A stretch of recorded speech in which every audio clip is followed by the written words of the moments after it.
Tafsiri muyassar. Baqara surasi. 8. Nihoyat shafqatlik va mehribon Allohning ismi bilan boshlayman. Ey insonlar, Alloh sizlarga halol qilib bergan pok va foydali narsalardan yanglar. Shaytonning orqasiga kirib haromni halol, halolni harom qilib olmanglar. Bid'at va gunoh sodir qilmanglar. Chunki shayton sizlarga ochiq dushmandir. Shayton sizlarni faqat sizlarga yomonlik olib keladigan barcha gunoh ma'siyatlarga, hamma qabih qilmishlarga, halolni harom qilib olishdek hech narsani bilmay turib Alloh nomidan yolg'onni to'qishga buyuradi. Mu'minlar ozg'unlarga nasihat qilib, Alloh nozil qilgan Qur'onga va hidoyatga ergishinglar desa, ular o'zlaridan ilgirki mushriklarni taqlid qilishda ching turib, biz sizlarning dininglarga ergashmaymiz, biz faqat ajdodlarimizning diniga ergishimiz deydi. Ularning ajdodlari Alloh to'g'risida hech narsani tushunmaydigan va to'g'ri yo'lni bilmagan tursimi ularga ergishamdi. Hidoyatga da'vat qiluvchiga quloq solmagan kofirlarning ahvoli podichining chaqiriqini tushunmay, tovushni va nidonini anglagan hayvonlarning ahvoliga o'xshaydi. Chunki u kofirlarning quloqlari haqiqatning sadosini anglashdan g'ostur, ularning tillari haqiqatni so'zlashdan gochidir va ularning ko'zlari haqiqatning dalil isbotlarini ko'rishdan ko'rdir. Şuna ular aqlini o'zlariga foydali ishlarga ishlatmaydi. Ey mu'minlar, biz sizlarga rizq qilib bergan halol yemakliklardan yanglar. Kofirlarga o'xshash halolni harom qilib oladigan va haromni halol qilib oladiganlardan bo'lmanglar. Agar sizlar rostilla Allohning so'zini anglag'uchi, amriga itoat qiluvchi va uning o'ziga ibodat qiluvchi bo'lsanglar, Allohning sizlarga ato qilgan katta ne'matlarga tilinglar bilan, dilinglar bilan va amaliyatinglar bilan shukr qilinglar. Allah sizlarga shariatning ko'rsatmasi bo'yicha bo'g'izlanmay o'zi o'lib qolgan hayvon, qon, to'ng'iz go'shi, Allohdan boshqasining nomi bilan aytilib bo'g'izlangan hayvon qatorliq sizlarga ziyonli narsalarni harom qildi. Allah sizlarga o'z fazlidan o'ng'aylik yoritib berganlikdan sizlarga mushu harom narsalarni chorasiz qolganda yeyishni halol qildi.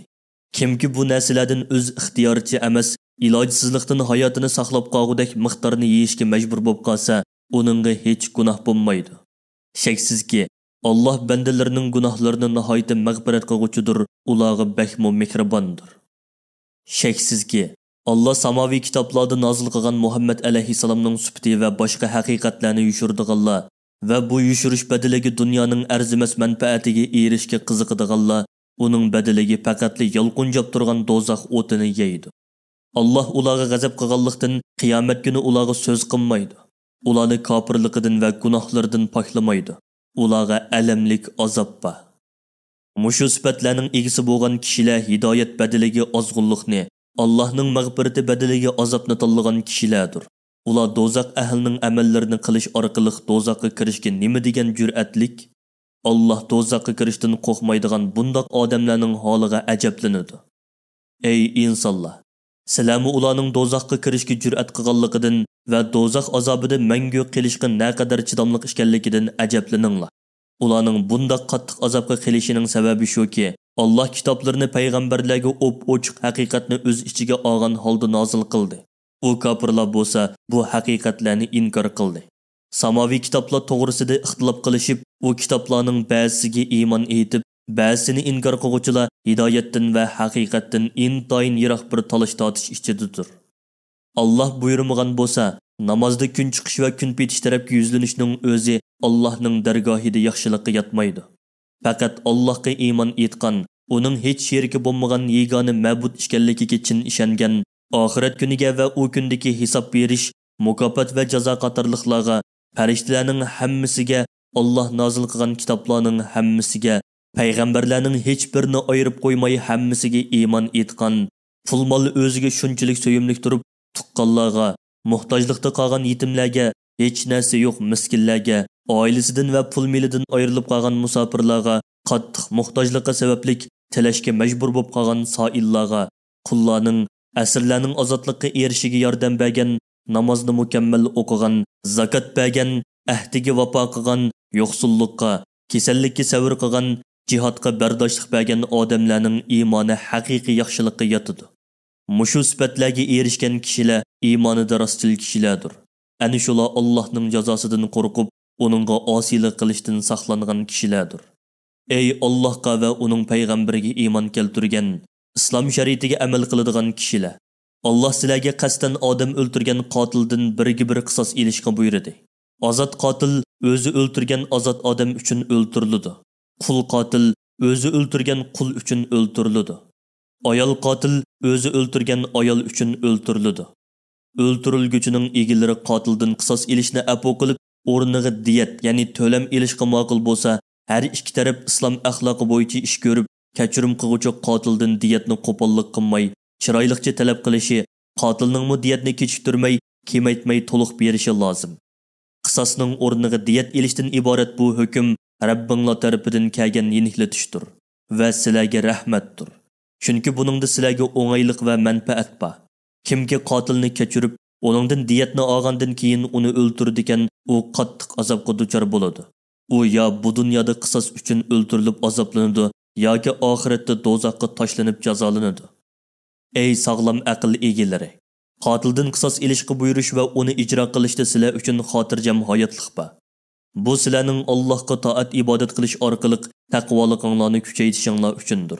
Sizlardan biraylarga o'limning bishoratlari yoki uning alomatlari kelganda, agar u mol dunyo qoldiradigan bo'lsa, mol dunyosining bir qismini o'zining ota-onasiga va urug' tuqqanlarga adolat bilan vasiyat qilishi farz qilindi.